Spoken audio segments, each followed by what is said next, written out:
আমি আবরার ফায়াজ, বুয়েট যন্ত্র প্রকৌশল বিভাগের ৩য় বর্ষের শিক্ষার্থী।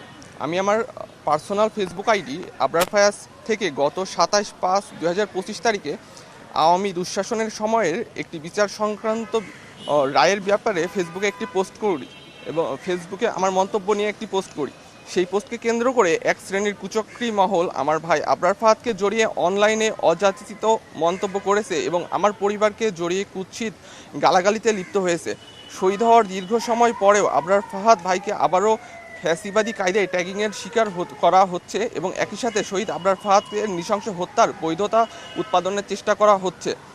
গত ২৮/৫/২০২৫ তারিখ আনুমানিক বিকাল ৪টার সময় আমি যখন আমার ক্লাস শেষ করে ক্যাম্পাসে ফিরে আসি, তখন আমি আমার চোখের সামনে আসি যে একটি দৈনিক বার্তাবাজার অনলাইন সংস্করণের একটি ফেসবুক পোস্ট, যার লিঙ্কটা আমরা দিয়েছি এবং সেখানে দেখা যায় যে এই পোস্টটি টাইমলাইনে শেয়ার করেন ঢাকার মহানগর ছাত্র ইউনিয়নের সাবেক সভাপতি শাহরিয়ার ইব্রাহিম। সাথে ক্যাপশনে লেখেন, জাসি জামায়াত এর কুত্তা আবরার ফাহাদকে হত্যা করা জায়েজ ছিল দেখ তোরা।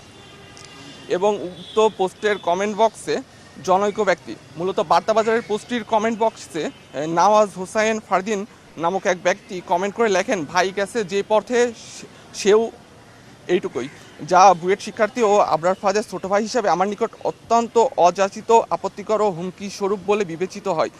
একই সাথে আমাকে ও আমার পরিবারকে জড়িয়ে অনলাইনে প্রাণনাশের হুমকি দেওয়া হচ্ছে। আমি এই সকল বিষয় অত্যন্ত উদ্বেগজনক পরিস্থিতির মধ্য দিয়ে যাচ্ছি এবং আমি ও আমার পরিবারের নিরাপত্তা নিয়ে আশঙ্কায় আছি। এই জন্যই মূলত আজকে আমরা একটা জেনারেল ডায়েরি করেছি শাহবাগ থানায়। মূলত আশঙ্কার বিষয়টা আপনার যে ৬ বছর আগে মেরে ফেলা হয়েছে অলরেডি, তার জন্য তার হত্যাকাণ্ডের জন্য ২০ জনের ফাঁসির রায় আছে। তারপরেও যদি তার হত্যাকাণ্ডকে যদি বৈধতা দেওয়ার চেষ্টা করা হয়, আমি শুধুমাত্র আমার একটা ফেসবুক পোস্টের কারণে আমার ভাইয়ের হত্যাকাণ্ড কীভাবে বৈধ হইতে পারে, আমার মাথায় আসলে জিনিসটা কোনোভাবে আসে নাই। তো আবার একই সাথে সেখানে এরাও বলছে যে না, যে এর ভাই যেই পথে গেছে আমিও সেই পথে যাব, অথচ এই টাইপের জাস্ট আমি একটা ফেসবুকে জাস্ট একটা মন্তব্য করছি। আমি তো এখন আমার তো ব্যক্তিগত জায়গায় আমি ফেসবুকে যদি একটা মন্তব্য করার জন্য কি আমার ভাইকে হত্যা করা কীভাবে জায়েজ হয় বা আমাকেও কেন ওইভাবে মারা হবে, এটা তো আসলে কোনোভাবেই আমার মাথায় আসলে আসে না। এটা সম্পূর্ণ আসলে একটা বর্বর কর্মকাণ্ড বলে মনে হয়েছে। ওই ব্যক্তি বা ওই রাজনৈতিক দল সংশ্লিষ্ট কারোর সাথে কি আপনার কথা হয়েছে?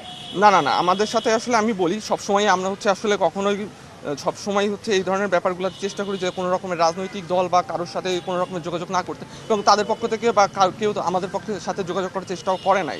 কয়েকদিন আগে স্বাধীনতা পদক পেয়েছে এবং যার হত্যাকাণ্ড খুবই আলোচিত একটা ঘটনা, এবং আমাদের যে বর্তমান যে প্রেক্ষাপট সেটাতেও আসলে অনেক এই ঘটনাটার অনেক প্রভাব ছিল। তাকেই যদি এখন আবার হত্যাকাণ্ডকে যদি বৈধতা দেওয়া হয়, তাইলে আসলে জিনিসটা তো আসলে আমাদের সবার জন্য আসলে হুমকি। শুধুমাত্র যে আমার জন্য ব্যাপারটা এমন না, এই জন্য আসলে মূলত আমি নিজের জন্য আসলে হুমকি ফিল করছি, কারণ আমি নিজেও ঢাকাতে থাকি, একা থাকি, আমি হলে থাকি, অবস্থান করি। এখন তো সব সময় তো আসলে সাথে তো কেউ থাকে না, এই জন্যই আর কি।